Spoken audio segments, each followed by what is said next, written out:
D&R Greenway is 30 years old this year. And what's really exciting is to see how it has evolved over those 30 years, from in the beginning being all about acres. How many acres could we preserve? We're still about that, but we're also about how does the community interact with those acres? What are the stories we can tell about those acres?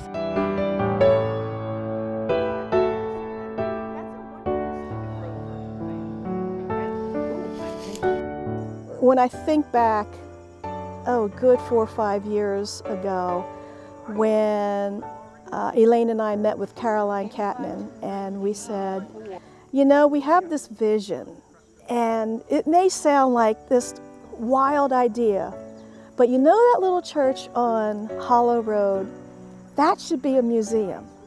We think that this project is so important because it focuses on the African American presence in Hopewell Valley, Somerset County, and surrounding areas.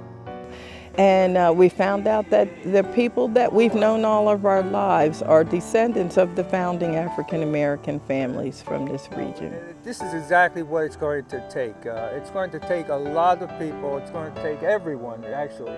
SAM, which is short for Stoutsburg Sourland African American Museum, and the D&R Greenway, and then Montgomery Open Space. All three of us got together and we purchased land next door to the church so that we can build an education and cultural center and put more of our artifacts. We'll have offices, and we'll be able to work together as a group to just leave a legacy of the history of the African American presence. And who would have thought that, you know, 4 or 5 years later, that we'd be sitting here talking about receiving a grant from the Somerset Cultural and Heritage Commission of $326,000, talking about a private donation from one of the descendants of the Trueheart family, one of the family that donated the land for the church to be on, $100,000. Who would have thought that we'd be talking about this?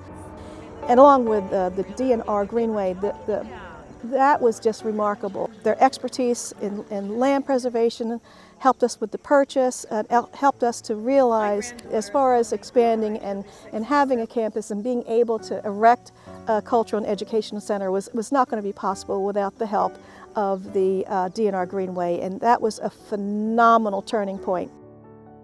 We were able to pull together the preservation of 2 small parcels of land so that the Stoutsburg Sourland African American Museum will have a home, and the Sourland Conservancy will have a headquarters right in the Sourlands from which to do their work.